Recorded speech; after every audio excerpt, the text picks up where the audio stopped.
Well, greetings, my name is Dan and welcome to my polytunnel. So, loads of seedlings here. So today we're going to be discussing many things of which I planted earlier in the year. So in the description box below, you'll see some videos. The first one of which will be what I planted in January. The second will be what I planted in February. And many of the seedlings that you will be seeing today, I planted initially in those videos. So you may wish to check those out. But anyway, if you like my videos, please feel free to like them, share them with anyone you think may be interested or may find them useful.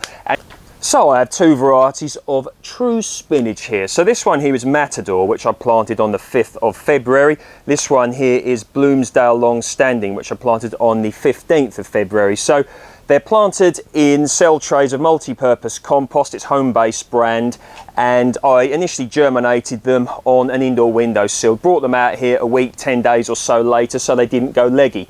So true spinach is generally classed as a cool weather crop. When the temperature gets over about 27 degrees C, which is around 81 degrees Fahrenheit, that combined with longer days can cause them to bolt. So these really need to go outside into the open ground relatively soon. So when I put them out, I will be protecting them because pests would absolutely love to devour these. But they're looking very nice, very healthy, and I'm expecting some good things from them. Peas, so I've got some lovely looking pea plants here. So these are variety Champion of England, which I planted on the 14th of February. So these need to go out soon. You can see that one there looks starting to grow out the bottom of the cell tray there. So planted them on the 14th of February, germinated them inside, brought them out here about 10 or so days later. So once again, they didn't go leggy and they're looking very nice indeed. When I plant them out, they need to have supports, and I will also need to protect them from pests because they'd absolutely love to nip the tops off of those. I've got other varieties of peas as well. Here I have a variety called Meteor, which I planted on the 14th of February. And this one here, this is Jessie dwarf pea, planted on the 14th of February, and this is a sugar snap pea. You eat the peas as well. So they too are looking very nice, and I'm really excited to get a nice pea crop this year. Globo, large mild onion, planted on the 9th of the 1st, germinated inside on a windowsill and brought out here probably about 2 weeks or so later. The days were shorter then, the temperatures were colder, so they germinated a bit slower. But they're looking very good indeed. These need to go out relatively soon, and once again I will be protecting them. Leek variety Musselburgh, planted on the 15th of January, treated the same way as the Globo onion, slower germination rate due to the fact the days were shorter and also it was colder then, but they germinated lovely, one per cell tray then, probably inside about 2 or 3 weeks, then brought out here once again, so they didn't get leggy. Now these need to go out to the allotment, and you can see they're starting to just grow through the bottoms of the cell tray there, so need to get them out. Now need to protect them certainly in their earlier stages because pests etc would absolutely love to cause damage to these, but plenty of leeks to plant out. You can see here that I only put one per module there. Sometimes I put more than one in, but this year I wanted to see how they do with just one per cell tray, so we shall see how these do. Calabrese, so I've got two lovely varieties of Calabrese here, both planted on the 5th of February. This is quick heading Calabrese, produces smaller heads but they come quicker, so very interested to see how this one does. This one here we have green heading Calabrese, so you can see here I planted them in these cell trays, once again germinated on an indoor windowsill, brought out here probably about 10 days or so later, so they didn't go leggy. They've been here ever since. They're looking very good indeed, but you could see that they do actually need to be repotted. So if you have a look at that one there, that's starting to fall over, and I want to get a nice firm stem on that, so I'll show you now how I'm going to do that. So I'm going to replant that plant into a bigger pot, this pot here, and in here I have some of my own compost from one of my compost bins, homemade, very nice indeed. I'm going to be using this because I want to give it a bit more nutrition, so it's a nice strong plant before I plant it out probably in 3 weeks, a month or so's time.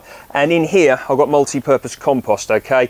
This is home-based brand, it's the one I generally use most of the time, and there's nothing else added to it. So simply what I proceed to do is chuck a bit in there. I'm going about roughly half each, you know, it's really not a precise mix here, and I'll simply proceed to just mix it up like this, so just so that plant there's got a little bit of nutrition to get nice and strong.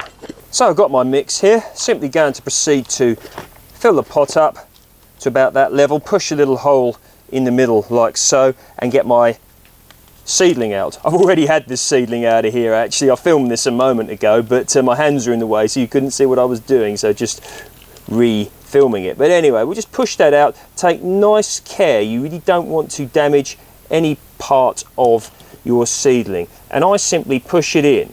And I like to go in about just 2 mils below where the first set of leaves start to come. And I simply proceed to push, or put rather, my compost mix in like so, like this, and firm it down a little bit. You want it to be quite upright, if indeed you can. So don't be scared to firm it down and then put a little bit more of your compost mix around it like that, and that should be just fine. We'll give it a little bit more.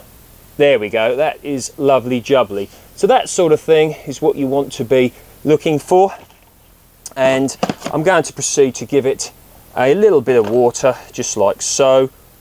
Oh, look at that little worm in there, look. And we want to keep him. We'll put him in the garden down there in a pot. Right, so we'll just proceed to water that in like so, and once again for accuracy give it a tag. So initially planted 5th of February, what it is, quick heading Calabrese, and the date in which it's planted out, the 10th of March, and that should do well in there until I plant it out, probably in about another 3 weeks or so. So when you're planting out your brassicas, you really want to protect them under some close-knit netting so that birds etc can't get in, and later in the year cabbage white butterflies can be a big problem. Now there is a chance that these could produce their crop before they appear, but I'm not going to risk it. They're going to go under either some mesh or some netting so that they're fully protected from the start. So that looks very good, and expecting some good things from these. So here I have cauliflower variety all year round, and I planted them on the 5th of February here, put them on the windowsill, brought them out here 10 days or so later, and they're looking very good. If they need repotting, which that one at the front there is certainly looking like it could do with, I'll be treated in the same way as you saw how I did the Calabrese. And this here, this is Romanesco Minaret, and the way I initially grew these was like this. I'll just show you here. These are cabbage seedlings, but the sort of principle is the same. I grew them like that on a windowsill, planted 15th of February, brought them out here a week, 10 days or so later, and then pricked them out on the 27th of February. And here they are. So when you prick out, you want to prick them out relatively deep. So once again, 1 millimetre or so just below where the leaves start, and hopefully you'll end up with some nice strong seedlings. So Romanesco Minaret, quite excited about how these are going to look. With regards to all brassicas really, you want to make sure you protect them. So with regards to something such as the Calabrese and some of the early cabbages I've got, you may be able to say that the crop will come before the cabbage white butterflies appear, but that's certainly not a risk that I'm willing to take. And I've got there's loads of birds, pigeons, etc. down there, so they're going to be covered over probably with mesh or some close knit netting. So make sure you protect them. You don't want to put all the effort in and then you lose your crop. Very frustrating indeed, but plenty of brassicas and quite excited about the harvests to come. Here I've got cabbage. This is variety earliest of all, and these here are Golden Acre. I'll let you have a look at those, all being treated the same as what you've previously seen in this video. Tomatoes, so I've got a lovely variety here called Gardener's Delight. This is a German tomato, like a cherry tomato, sweet and tangy. I absolutely love them. So these I planted in this cell tray here on the 20th of February, and they've been on an indoor windowsill ever since. So I've deliberately let them get a little bit leggy, as you can see there. So I need to plant these deep because leggy tomatoes really can be a problem.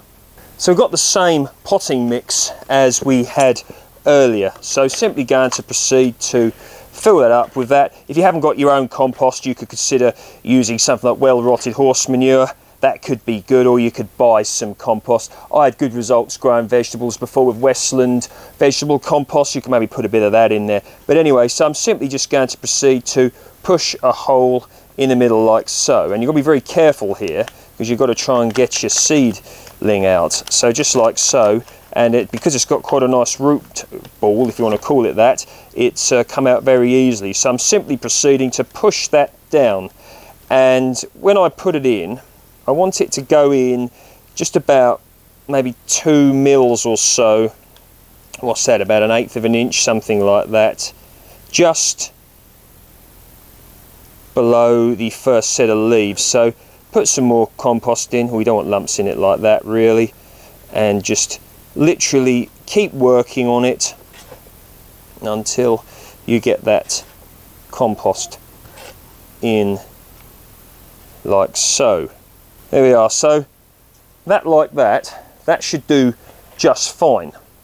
And once again, you want to make sure you put your tag in. So I'll show you that. So you put your tag in, date initially planted, 20th of February, and the date in which repotted happens to be the 10th of the 3rd, and also the variety. And there we are, one leggy tomato seedling which should hopefully be rescued. And we shall now give it a little bit of water. Once again, if the water proceeds to push it down the growing medium, you can put a bit more on and just push your seedling so it's growing nice and upright. So I've got this mini greenhouse here and using it to good effect. So we're getting daytime temperatures of about 12 degrees C, which is around 54 degrees Fahrenheit, considerably warmer than that in here. In fact, it's quite hot. And using this mini greenhouse, of course, it's even warmer in there. So I've got plenty of seeds germinating in here. Beetroot and lettuce, different varieties, so quite looking forward to see how they do. But I've got this polystyrene tray here, or box, whatever. Many of you may remember I used this technique last year, but I didn't have this mini greenhouse last year, so this kind of combined together. So what I'm doing actually is I'm going to be putting my tomato seedling, the one you just saw me repot, Gardener's Delight, that's going to go in there, and during the day it can stay in there just like that, and at night I will then proceed to put the lid on, so that certainly will protect it from frost. We are getting relatively cool nights, we can still get plenty of frosts below freezing, etc., so they will need protecting. Don't leave them out unprotected. Now you may find this quite interesting. This is a variety of tomato called the house tomato, house dwarf tomato, bred for growing on windowsills, and I've noticed that it's not getting leggy. I planted them in these cell trays here, and I'll just show you like that. So it's been in there since the 5th of February, and I proceeded to germinate them on an indoor windowsill. I brought them out here 10 days, 2 weeks or so later, something like that. And once again didn't get leggy on the windowsill. So I'm starting to think that I found a tomato here which really can be considered very low maintenance indeed. So quite looking forward to see how they do. Bred to grow in pots. That goes in there like that. That goes in there like that. And we'll just move on to some aubergines now. So we shall talk a bit about aubergines and peppers. So got a variety of aubergine here, otherwise known as eggplant. Dorger white, it's a white aubergine, so quite fascinating there.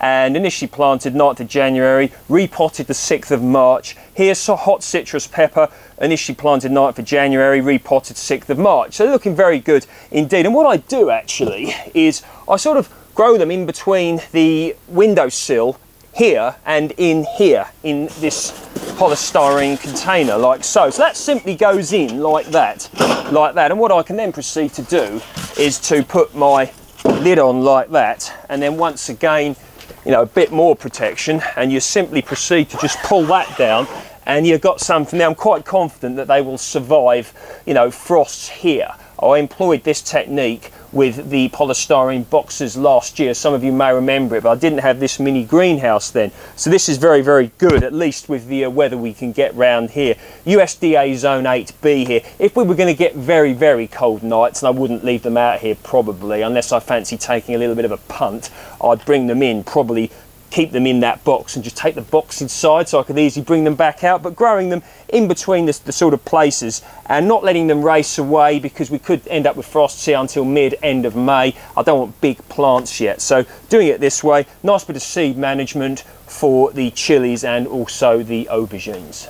So what I do when I sort of come out here in the morning, basically here we are, you just do that sort of thing, and then that proceeds to come off like that.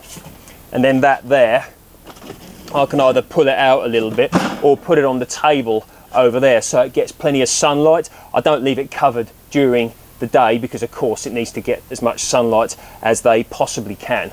Broad beans variety Aquadulture Claudia, they are a variety that's recommended for overwintering here in the UK, very hardy, down to about -10 degrees C, which is around 14 degrees Fahrenheit. So, planted initially cell trays of multi-purpose compost, 14th of January, planted out here on the 5th of March. I germinated them inside, brought them out here 2 or so weeks later, so they didn't go leggy. Looking very good indeed. They're in these 30-litre containers. This one might be a little bit smaller, but thereabouts. They will need staking. If you've got a broad bean in the container and you can put it in a really warm, sunny place, give it a go. I did it a few years ago up against a south-facing wall and a little sun trap there, and the plant got huge. But do need staking, but I've found in the past that broad beans do very well in containers.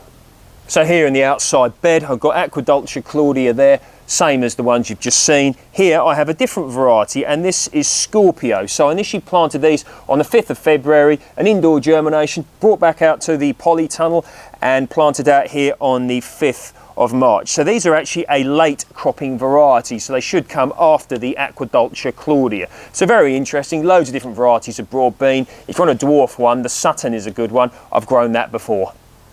Hopefully I've covered just about everything that I planted earlier in the year, but if you've got any questions, please feel free to ask them in the comment section below, and let me know how your seedlings are doing. Very interested to know. Let me know what part of the country, what part of the world you're in, because we can all look together and learn from each other and just see how we're all doing. But anyway, if you enjoyed that video and if you'd like to be notified of when I put up any further videos, and hopefully there will be some more videos relatively soon, please feel free to subscribe. Share this video with anyone you think may find it interesting and helpful. And please feel free to like the video if indeed you do like it. But anyway, as always, thank you very much for your time, and I shall see you in the next video.